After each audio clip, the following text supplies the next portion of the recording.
जीवन अपने मनमाना जी करके और फिर मरे, फिर कुकर बने, सूकर बने, फिर से 84 लाख योनियों में गिर गए। यह जीवन है। तो हमारे पास दोनों रास्ते हैं।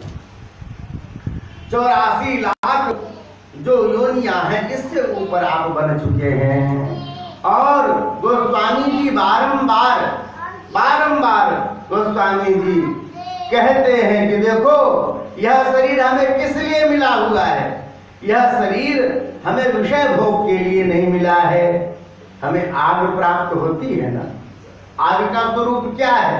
महाराज कहीं लग जाए तो हाहाकार मच जाता है। वन में लग जाता है तो कोसों कोसों वन जल के राख हो जाता है। पर उसी आग को आप उपयोग करते हैं तो अगरबत्ती जलाते हैं, छोटी सी है? वही कार्य में आपके आता है। वही चूल्हे में थोड़ी सी जलती है और सिमट करके रहती है, तो महाराज आपका भोजन पक जाता है। उसको पाते हैं तो शरीर जो है आपका फिर से संयत रूप से काम करने लग जाती है। आग वही है। ऐसे ही जो विषय है ना, विषय को समुचित रूप से उसका उपयोग करें। जीव को समुचित मात्रा में जो शरीर के उपयोगी हो खिलाइए। कान को समुचित मात्रा में जो सुनने के योग्य हो उसी को सुनिए। आंखों को समुचित मात्रा में विषय दें। जो देखने की वस्तु है वह देखिए, दूसरे का छिद्र न देखें, दूसरे की निंदा न देखें। यह आंख करते हैं। बोले हमने तो देखा था ऐसा आदमी है। नहीं देखना चाहिए महाराज।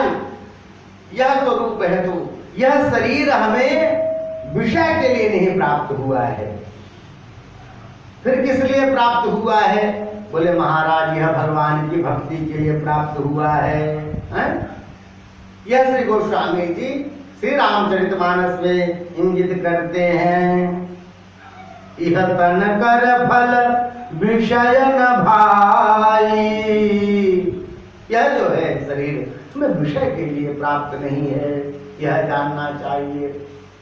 महाराज श्री शौनकादि महाराज जब सूत जी महाराज को बारंबार कहते हैं कि महाराज भगवान की दिव्यतम कथा सुनाइए, हमें यह सुनाइए श्रीमद् भागवत का अवतरण कैसे हुआ। तब सूत जी महाराज सुनाते हैं भगवान की दिव्यतम कथा को। वेद व्यास जी महाराज 17 पुराण रच दिए। एक ही वेद पहले होता था, उसके 4 भाग कर दिए, फिर उपवेद आदि बनाए। महाराज पुराणों के भी नाना प्रकार के उपपुराण बने हैं। श्रीमद् भागवत के अलावा महाराज 17 पुराण और भी हैं।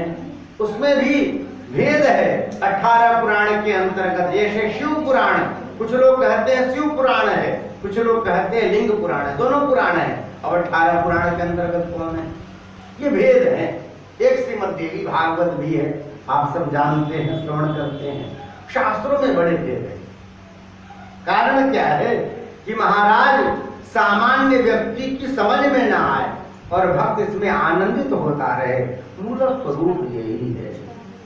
यदि तर्क से जाना जाएगा, तर्क से जानने का प्रयास करेंगे तो भक्ति समझ में नहीं आएगी, भगवान समझ में नहीं आएगी। गोस्वामी जी बहुत सुंदर कहते हैं रामचरितमानस में, राम अतर्क्य बुद्धि मन बाणी। कौन कह रहे हैं? श्री शंकर भगवान कह रहे हैं। किसको कह रहे हैं? भवानी को, गौरी जी को कह रहे हैं। श्री गोस्वामी जी ने इंगित किया रामचरितमानस में, राम अतर्क्य बुद्धि मन वाणी, मत हमार अस सुनहु भवान। ये हमारा मत है। भगवान को तर्क से नहीं जाना जा सकता, भगवान भक्ति से जाने जाते हैं, भगवान प्रेम से जाने जाते हैं। यह स्वरूप है।